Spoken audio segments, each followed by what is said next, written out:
Olá, você está no canal Cristão Comentado e a gente tem o objetivo neste canal de fazer leituras diárias do dia a dia do cristão e estamos lendo Augusto Cury 20 Regras de Ouro para Educar Filhos e Alunos. Este livro aqui que você pode encontrar nas lojas americanas ou no Amazon.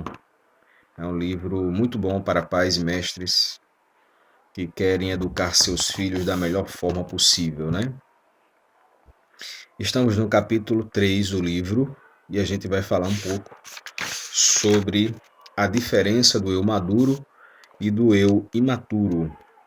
Esta é a segunda regra de ouro, gerindo a mente e formando o eu maduro. A gente não tem o costume de conversar, né, conosco mesmo.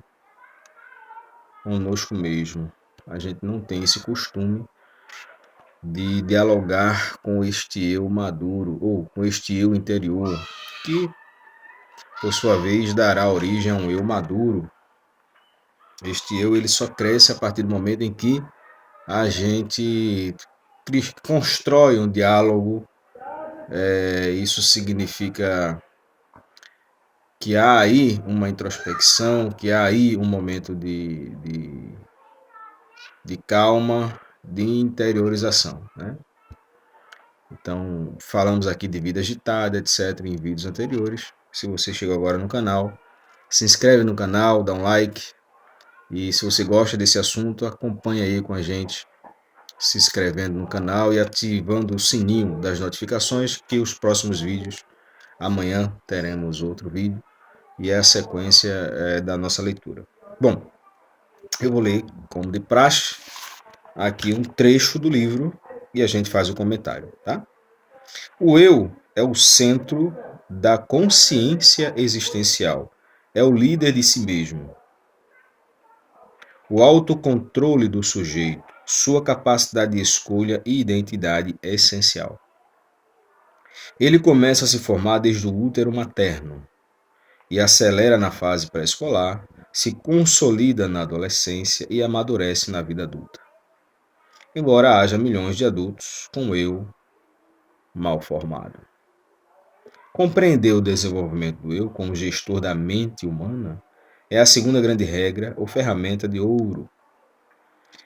Quem não é líder de si mesmo poderá ser um líder castrador, sabotador, vingativo ou autoritário, mas jamais será um líder social brilhante, inspirador, motivador, resiliente e democrático.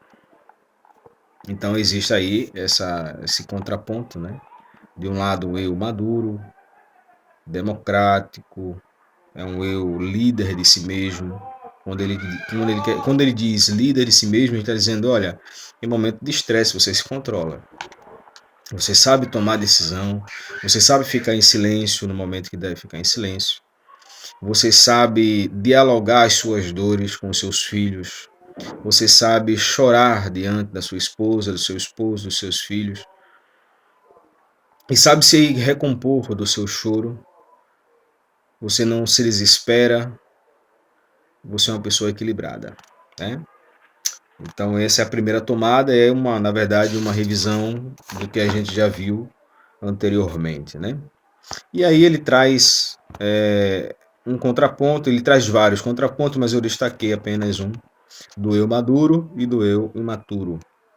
Um eu maduro não tem medo de mapear seus erros, de se autoconfrontar, nem dificuldade de rever suas ideias e metas, enquanto o eu imaturo detesta ser criticado, tem dificuldade de olhar para si mesmo e postular ser Deus, pois se nutre de verdades absolutas. Nunca está errado. Um eu imaturo nunca está errado. Um eu maduro, ele sempre para pensar na possibilidade de estar errado. Eu posso estar errado e reflete sobre a situação. Certo? Então, é aqui exemplo de um eu maduro e um eu imaturo. A terceira tomada que eu fiz aqui no capítulo 3 para a gente comentar é essa construção, continua nessa construção do eu, mas agora ele fala especificamente da teoria da inteligência multifocal. De novo, teoria da inteligência multifocal. E aqui ele está falando do consciente e do inconsciente. É uma pegada muito mais psicológica mesmo, né? Afinal, ele é psicólogo e psiquiatra. E ele formulou essa teoria da inteligência multifocal. Ele fala da memória genética, que ele chama de MG, memória de uso contínuo, que ele chama de MUC, ou MUC, e fala também da memória existencial, ME, né? ME. Então, memória genética, memória de uso contínuo e memória existencial. Ok? Bom, a memória de uso contínuo é a fonte consciente da matéria-prima para ler, escrever, falar, pensar, interpretar, enfim, realizar atividades intelectuais. A memória de uso contínuo, certo? A memória existencial, por sua vez, representa todas as milhões de experiências e dados que foram arquivados ao longo da história do ser humano. Os medos da época que éramos bebê, os momentos de solidão, os amigos e as aventuras durante a primeira infância, todos estão lá, embora não sejam resgatados ou lembrados. Está bem profundo ali no inconsciente. Só em situações especiais ocorre o resgate de traumas, relações, vivências. Por exemplo, você ouve uma música e se lembra do primeiro beijo. Isso aí é exemplo da memória existencial. É o conjunto de dados das experiências vividas pelo indivíduo. E a memória genética nada mais é do que aquela carga genética que a gente chama em biologia, na medicina, que é, na verdade, a união do material genético da mãe e do pai, né, que traz características marcantes, certo? E, por exemplo, você tem o seu filho, aí você diz, olha, esse comportamento aí tem muito a ver com o comportamento do pai. Vou dar exemplos aqui que ele elencou 11 exemplos, né? Vou dizer alguns. Por exemplo, esse desenvolvimento do eu que está associado a estímulos, que está associado a esses fatores genéticos, né? Não só eles, não está desassociado dos outros ou dissociado dos outros, né?